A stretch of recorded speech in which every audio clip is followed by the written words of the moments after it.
গাজায় ইসরায়েলের সামরিক অভিযান তৃতীয় বছরে পৌঁছেছে।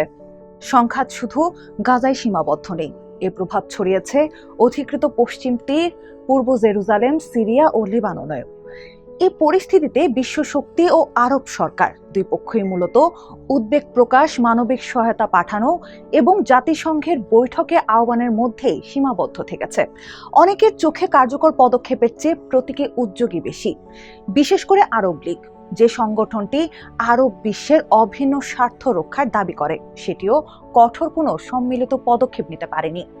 এর পেছনে বিশ্লেষকরা তিনটি বড় কারণ দেখিয়েছেন।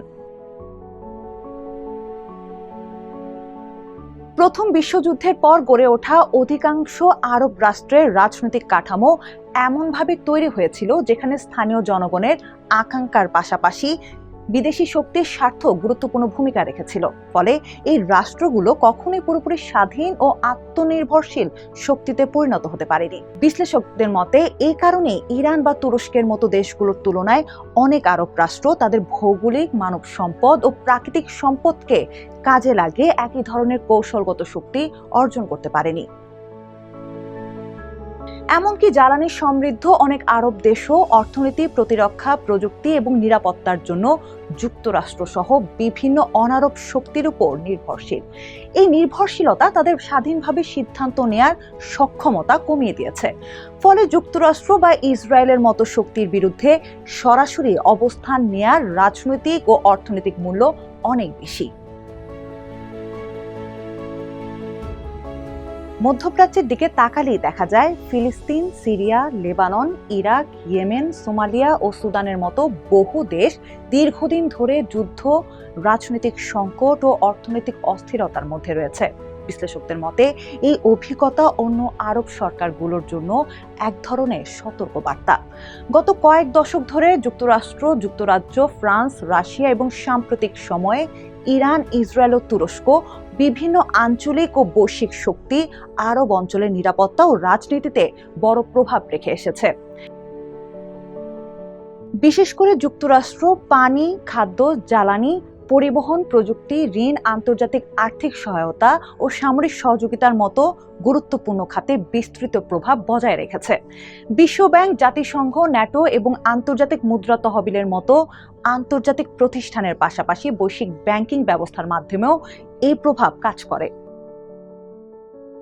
এ কারণে অনেক আরব সরকার মনে করে তারা যদি প্রকাশ্যে যুক্তরাষ্ট্র বা ইসরায়েলের বিরুদ্ধে কঠোর অবস্থান নেয়, তাহলে অর্থনৈতিক নিষেধাজ্ঞা, রাজনৈতিক চাপ বা নিরাপত্তা ঝুঁকির মুখে পড়তে পারে। তাই নিজেদের স্বার্থে তারা সাধারণত সতর্ক অবস্থানই বেছে নেয়। বিশ্লেষকদের মতে অনেক আরব দেশে সরকার ও সাধারণ মানুষের অগ্রাধিকার এক নয়। সাধারণ মানুষ ফিলিস্তিনের প্রতি সহানুভূতি দেখালেও সরকার বেশি গুরুত্ব দেয় দেশের রাজনৈতিক স্থিতিশীলতা ও নিজেদের ক্ষমতা ধরে রাখাকে। অনেক দেশে মানুষ শিক্ষা, স্বাস্থ্য, খাদ্য, অন্যান্য মৌলিক সেবার জন্য রাষ্ট্রের উপর নির্ভরশীল। কিন্তু Yemen, Syria, Iraq, Sudan, Somalia, ফিলিস্তিন ও লেবাননের মতো দেশে দীর্ঘদিনের যুদ্ধ ও সংকটের কারণে বেকারত্ব, দারিদ্র্য, বিদ্যুৎ, পানির সংকট এবং বিদেশি হস্তক্ষেপ বেড়েছে। এই কারণে আরব সরকারগুলো মনে করে বাইরের কোনো সংঘাতে জড়ানোর চেয়ে নিজেদের দেশে স্থিতিশীলতা বজায় রাখাই এখন তাদের সবচেয়ে বড় অগ্রাধিকার। তাহলে কি আরবরা ফিলিস্তিনিদের ভালোবাসেন না? গত 6 দশকে অভিজ্ঞতায় বিশ্লেষকরা দেখেছেন আরব সরকার, অভিজাত শ্রেণী এবং সাধারণ মানুষ তিন পক্ষই ফিলিস্তিনিদের অধিকার নিয়ে উদ্বিগ্ন। কিন্তু বাস্তবে যখন ফিলিস্তিনকে সমর্থন দেয়া এবং নিজেদের রাষ্ট্র ও ক্ষমতার নিরাপত্তার মধ্যে একটি বেছে নেওয়ার প্রশ্ন আসে, তখন বেশিরভাগ শাসক গোষ্ঠী নিজেদের টিকে থাকাকে অগ্রাধিকার দেয়। এ কারণে অনেক আরব দেশ ফিলিস্তিনের প্রতি সমর্থন জানালেও সরাসরি সংঘাতে জড়াতে চায় না। সমালোচকদের মতে বর্তমান ব্যবস্থায় আরব দেশগুলোকে বিবৃতি দেয়া, গণবিক্ষোভের অনুমতি দেয়া, মানবিক সহায়তা পাঠানো, অস্থায়ী হাসপাতাল নির্মাণ, ফিলিস্তিনি পতাকা ওড়ানো কিংবা জাতিসংঘে ভোট দেওয়ার সুযোগ থাকলেও সামরিক বা অর্থনৈতিকভাবে ইসরায়েলের বিরুদ্ধে সম্মিলিত পদক্ষেপ নেয়ার বাস্তব সুযোগ খুবই সীমিত।